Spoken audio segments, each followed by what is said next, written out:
Hello and welcome to the channel. My name is Sean Huggins and this is Europe with Hugs. Thank you so much for being here. I am an American looking to learn more about life in Europe through watching silly videos and stuff on the internet with you guys. So if you enjoy, consider subscribing. We're trying to hit that magical 1,000 subscriber mark, so it'd be greatly appreciated. But today we have a fun video planned. Check this out. How I see the US after living in Europe for 6 years. Oh baby. This is from Nathaniel Drew, linked in the description. As always, I know this is going to be a banger because this guy, I know him and I've been following him for a long time. He is a great filmmaker and YouTuber and stuff, so this should be a very high quality video. But we're going to see what his thoughts are on the US after living in Europe for 6 years. So let's find out. Every morning in school, as a kid, I'd stand up with the other kids. We'd take off our hats, put our hands over our hearts, and pledge allegiance to the American flag. The lines we'd say were burned into my memory, and here's how we'd say them. I pledge allegiance to the flag of the United States of America, and to the republic for which it stands, one nation, under God, indivisible, with liberty and justice for all. Every American knows this, down to when to pause and how to say it.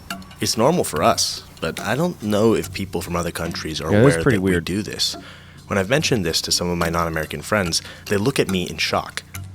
And listen, I am not for or against anyone pledging allegiance to a flag, but looking back, it feels weird to make an 8-year-old do this before they even understand what they're saying. Yeah, it feels weird. Even now, I wonder, what does it all mean?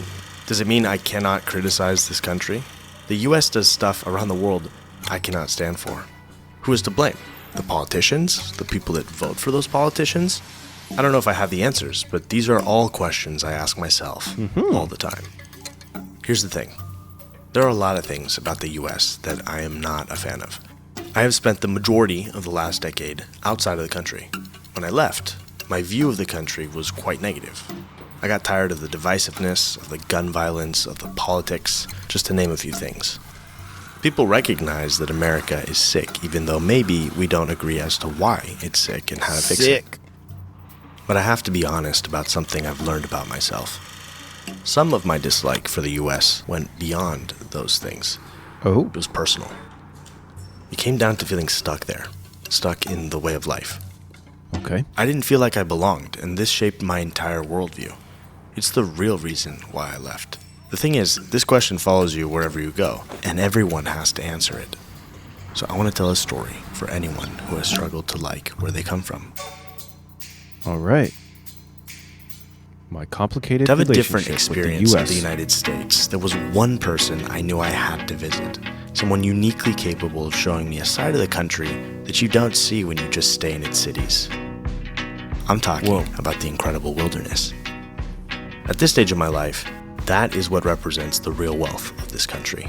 Not its GDP, not the size of its military, or the number of billionaires it is home to. My friend lives in a little mountain town in Colorado, nearly 8,000 feet above sea level. Dang. My friend's name is Schaefer Nickel, and he's the kind of guy that likes to, well, he's a very talented filmmaker with a YouTube channel you've got to check out. I'll link to it in the description. For years now, Schaefer's been telling me to come visit him. Telling me that where he lives is not like what I've experienced before. I'd never been to Colorado. I'd never really spent time in a small American town before.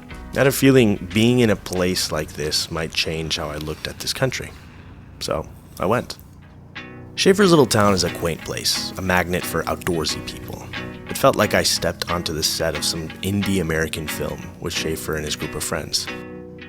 It's still very car-centric, but because the town's small, it doesn't feel so bad. And it's also offset by the spectacular mountains surrounding you. Here at least, it feels a little more justified to have a car. And I only mention this because it does bother me how insanely car-centric this country is. Yeah. The urban planning is... Wow, this guy is so tiny. He's such a tiny man. Yeah. I mean, you gotta have a car in America. It's just what it is. Unfortunate, but it's what it is. Just so poor. Here's an example. If you're at this crosswalk and you don't go across with this flag and you get hit by a car, then you're liable. It is a little bit sketchy. I mean, What? there's a lot going on here. I have to shout to even talk to you right now. And it's like 6 or 7 lanes. The amount of times I've walked by and been like, I'm not gonna carry this stupid flag, and then I take 2 steps out and the car goes, boom! Things get so much better when you get away from the asphalt. Fortunately, there are massive expanses that look like this. I've been coming out here forever. For the entire time I've lived here, and every single night I come out here, it's always different. I've never been here and been like, that was a lot like that one night. It's never like that. It's a gift that keeps on giving. And the light changes so fast too. It's like 15 minutes ago, it looked super different. I know. It goes quick. So does life. How often do you come out here, like to places like this? To this specific area, more than 3 times a week.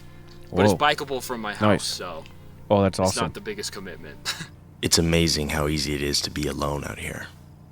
That's Every awesome. time I turned my head, I was met with a stunning Coloradan landscape. There's an irony in me coming to a little town of 7,000 people, of course. I didn't grow up in a small town like this, but I know that a lot of the kids that do want nothing more than to escape, to move to the big city where there are opportunities and different kinds of people. I think there's a very human tendency when growing up to want to escape whatever makes you feel trapped. For many of our grandparents or great-grandparents, that meant moving from the countryside to the city to find opportunities, to find work or get an education. The place that I felt stuck were the suburbs of Portland, Oregon, where I grew up. All I was thinking about was how far away I felt from the rest of the world, how badly I wanted to escape. I took that feeling of being stuck and projected it onto the entirety of the US. It's funny, because I've picked a tiny French village to be my new home for this next stage of my life, which is what I'm doing this entire series of videos on. And I'm certain there have been many French kids that have grown up in little French villages that have wanted nothing more than to escape and move to another place with more opportunity, like the United States. So the irony is not lost on me. We always seem to more easily appreciate what we don't have. The grass is always greener on the other side of the fence, as we say in America. I think we all have to grapple with our own personal versions of this, escaping the places we feel stuck. Why did I want to escape? Well, I didn't feel understood. I didn't have friends in high school, and I didn't want to go to university. I didn't want the debt. I didn't want to waste my life away in a big car on the way to a 9-to-5 job working for a boss I hate. I wanted to break out of the system. I wanted the freedom to see the world. I thought leaving the country would be the answer. I didn't realize at the time that these were not American-only problems. These are 21st century human problems. Sure, the exact list of problems varies a bit from country to country, but I now see that there's way more overlap than I used to think. Life can feel empty when you lack meaning, when you lack a mission. Which means that wherever you go, you can get stuck. So what have I been looking for all this time? It turns out it's less of a geographical place than I realized. Now, I think a part of the reason I went to the US was to explore how Schaefer had found a way not to feel stuck in a small town like this in the middle of nowhere. How did you end up in this small town? Right. I ended up here because I wanted to go to a college that was close in proximity to skiing and the mountains, and I did it, and I never left. It's funny because first 2 years I was here, I truly could not stand it, and I was actively trying to transfer schools. You look at this place and you go, how could anyone not like this? But I was kind of choosing to find the worst in it. It's very small. There's not a huge pool of bachelorettes hanging around this town. There's not a huge option when it comes to like food and cuisine and stuff to do. It's very small. It feels small. But over time, I think there was just a little bit of like, okay, I'm going to have to decide to see the best in this. And it became really easy once I started trying. I can be a valuable member of the community.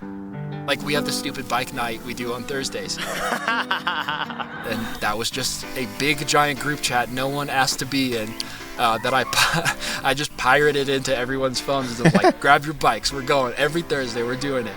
And a ton of people show up because people want to be invited to stuff. Basically, dude, that looks Schaefer fun. and everyone that's a part of the group chat he made for this shows up on bikes and roll around town with no real objective. A bit like a flock of birds, except it's humans on wheels. Whoa. I What? have found that satisfaction to some extent is the byproduct of action. I started liking it here when I decided to try to start liking it here. I cannot possibly overstate how important other people are. I know it doesn't seem like it. I'm a highly introverted person, and I have learned so much That's how I the am. last 2 years about how much fulfillment and joy and meaning there is in being a community member. Hey man, that's my corner, man. Stop. Your mark. Disqualified. No. Dude, what? That looks so fun. They have a freaking mountain bike course? That's awesome. But I would take a few deep friendships over a lot of shallow friends. Less is more for me, for sure. I felt very welcomed, despite not knowing anyone at first. An important element of the weekly tradition is to eventually end up at Starbucks to get free cake pops. How do you get free cake pops? I have 2 orange ones. Chocolate on chocolate.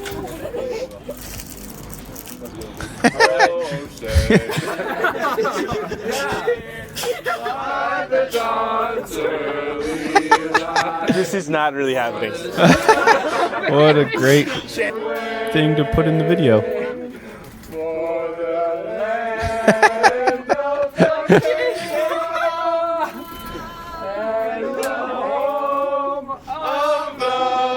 Double chocolate muffin. Americans will be Americans. Oftentimes, they play board games afterwards. It's incredible to me to see the sense of community here shared by a guy who didn't originally like living here. So this is what a lot of my life looked like in the 3 weeks that I spent there. But the single thing I most cared to experience during my time in Colorado was climbing a mountain. Yet another thing I had never really done before.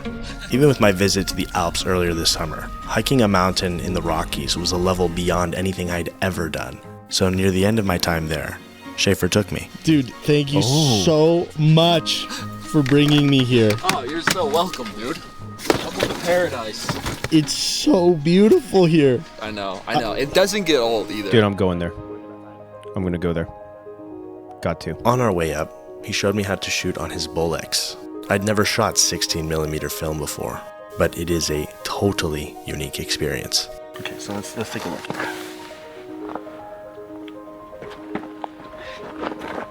Oh my god! Oh my god, I feel the power. I'm gonna film where we're going. Is that where we're going? That's where we're going. Okay. Whoa. Was that a good amount of time? I immediately looked to you for approval. That was good. That was good. I felt good. I'm improving. The air is thin this high up. Thinner than I had ever experienced. I don't know if that affects how you see the world, but the entire way up, I felt like everything gleamed so brilliantly in the sunshine. This is what I was in such a rush to get away from when I was younger. Oh, what a fool I can be. At 13,000 feet above sea level, that's nearly 4,000 meters, I felt dizzy from the enormous magnitude and beauty of everything around me. I could go 1,000 miles in almost any direction and still not reach the ocean. Whoa. Oh my god, no. Oh. Wait. I'm not ready. Oh.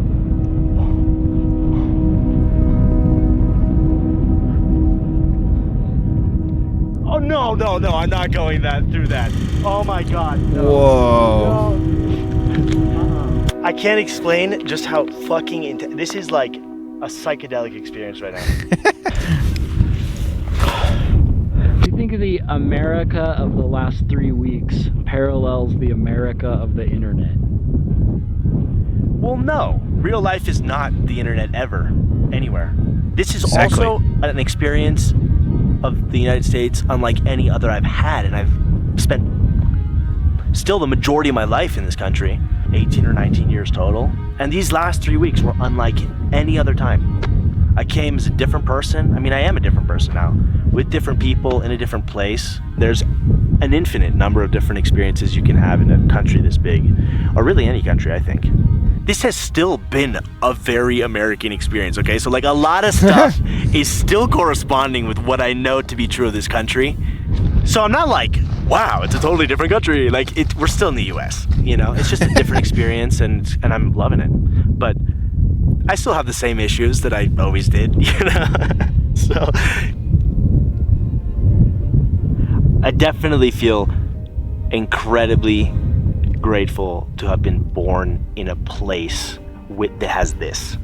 Like, wow. You know, I try really hard not to take it for granted. I mean, I feel so grateful to just be here, to take this in. We're alone on the top of this mountain, pretty much. There's a slightly taller peak right there, but I'm not going. I guess in life you sort of get to choose what you focus on, and it can very easily be the negatives, but there's also a lot of incredible stuff, right? And I guess that's why I came here. In my desperation and impatience to move far away from this country when I was younger, I couldn't see the beauty of this place and its people, but I can see it now. I want to end with this. I'm not trying to paper over the problems this country has. I'll probably always have some kind of complicated relationship with this place.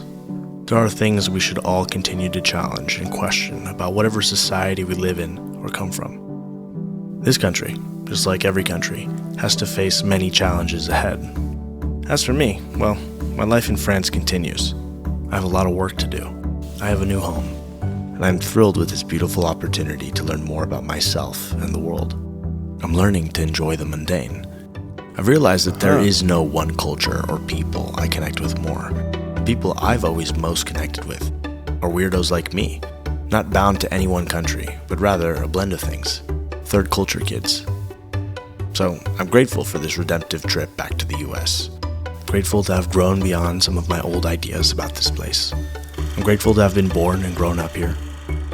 To have the American friends that I do. I guess I'm just a believer that there are things to love about every place, no matter where you come from.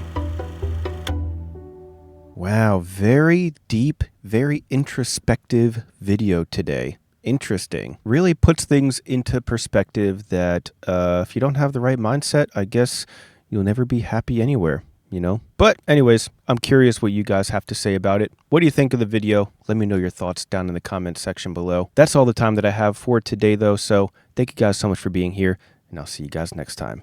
Peace.